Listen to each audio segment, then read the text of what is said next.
வணக்கம் நேயர்களே.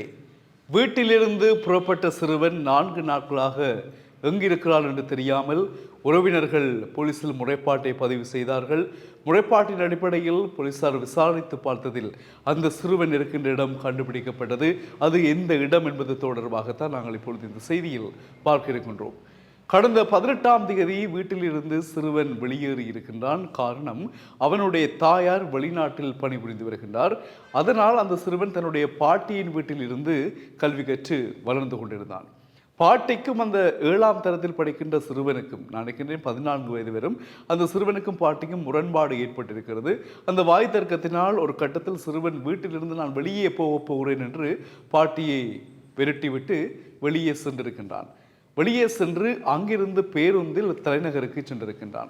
தலைநகரில் இருந்து கதிர்காமத்திற்கு சென்று அங்கு ஒரு விகாரையில் நான் துறவியாக வாழப்போகிறேன், நான் ஒரு பிக்குவாக வரப்போகிறேன், அதுதான் என்னுடைய இலட்சியம் என்று தன்னுடைய விருப்பத்தை அந்த விகாரையில் இருந்தவர்களுக்கு சொல்லியிருக்கின்றான். அதன் அடிப்படையில் அவர்களும் அந்த சிறுவனுடைய வேண்டுகோளை ஏற்று அவனை அங்கே சுபோதி என்ற அடிப்படையில் வைத்திருக்கின்றார்கள்.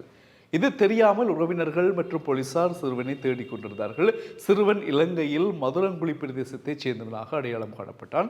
மதுரங்குழியில் இருந்து புத்தளமூடாக கொழும்புக்கு சென்று கொழும்பிலிருந்து கதிர்காமம் வந்ததாக தகவல்கள் தெரிவிக்கின்றன.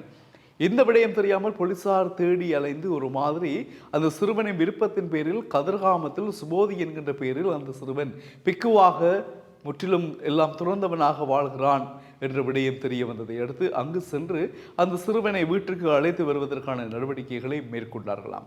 அப்பொழுது அந்த சிறுவன் சொன்னானாம், இல்லை, நான் இங்கிருந்து வேறு எங்கும் வரமாட்டேன், என்னுடைய சுய விருப்பத்தின் அடிப்படையில் தான் நான் இங்கு வந்திருக்கிறேன், என்னை கட்டாயப்படுத்தி வேறு எங்கும் அழைத்து செல்ல வேண்டாம், வீட்டிற்கு கூட நான் வரமாட்டேன், நான் இங்குதான் இருக்க போகிறேன், எனக்கு இந்த இடம் பிடித்திருக்கிறது என்று அந்த சிறுவன் போலீசாருக்கு சொல்லியிருக்கின்றான். சிறுவனுடைய கருத்துக்களை மட்டும் வைத்துக்கொண்டு நடவடிக்கைகளை எடுக்க முடியாது இல்லையா? அதன் அடிப்படையில் உறவினர்கள், போலீசார் மற்றும் பெரிய பெரிய விகாராதிபதிகள் அந்த சிறுவனுடன் சமரச பேச்சுக்களில் ஈடுபட்டு வருவதாகவும் மிக விரைவில் அவனை வீட்டிற்கு அழைத்து வருவதற்கான நடவடிக்கைகள் ஆரம்பிக்கப்படும் என்றும் போலீசார் தற்போதைக்கு தெரிவித்திருக்கின்றார்கள். இவ்வளவத்திற்கும் அந்த சிறுவனுடைய தாயார் வெளிநாட்டில் பணிபுரிந்து கொண்டிருக்கின்றார். நாங்கள் ஏற்கனவே குறிப்பிட்டது போல பாட்டியினுடைய வீட்டில் தான் சிறுவன் வசித்து வந்தான். பாட்டிக்கும் சிறுவனுக்கும் அப்படி என்ன பிரச்சனை நடந்தது, வீட்டை விட்டு சிறுவன் வெளிக்கிடும் அளவிற்கு என்ன பிரச்சனை நடந்தது என்பது தொடர்பாக பாட்டியிடமும் போலீசார் விசாரணைகளை மேற்கொள்வதாக தெரிவிக்கப்படுகிறது.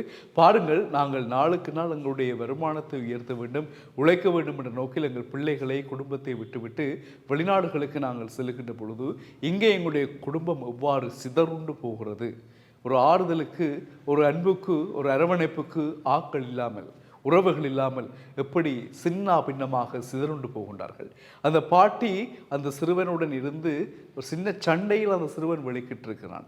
சில வேளை அந்த சிறுவனுடைய தாய் இருந்திருந்தால் இந்த பிரச்சனை வந்திருக்குமா, தந்தை இருந்திருந்தால் இந்த பிரச்சனை வந்திருக்குமா?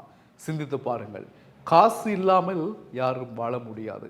காசைதான் கடவுள், அது கடவுளுக்கும் தெரியும். இருந்தாலும் எங்கள் உறவுகளை நாங்கள் இழந்திருக்கின்ற ஒவ்வொரு நிமிடமும் தீயின் மேல் நடப்பதை போன்று உணர்வுதான், அல்லது கூறான கத்தியின் மேல் நடப்பதை போல்தான் எங்களுடைய வாழ்க்கை நகர்ந்து கொண்டிருக்கிறது. உங்களுக்கு நன்கு அனுபவம் இருக்கும் என்று நினைக்கின்றேன். ஒவ்வொரு புலம்பெயர் நாட்டில் வாழுகின்ற எங்கள் உறவுகளும் இதே போல வாழ்வில் தான் ஈடுபடுகிறீர்கள். ஏனென்றால் உங்களுக்கு என்ன நடக்கிறது, என்ன செய்கிறீர்கள் என்றுமே தெரியாமல் வாழ்கின்றீர்கள். ஆனால் இது ஒரு பெரிய ஒரு சோகமாக சென்று கொண்டிருக்கிறது. என்ன செய்வது? குடும்பத்தினுடைய வாழ்வாதாரம், குடும்ப நிலை கருதி நீங்கள் வாழ்கிறீர்கள். எனவே இந்த சிறுவன் மீண்டும் வீட்டுக்கு வர நாங்கள் பிரார்த்திக்கிறோம்.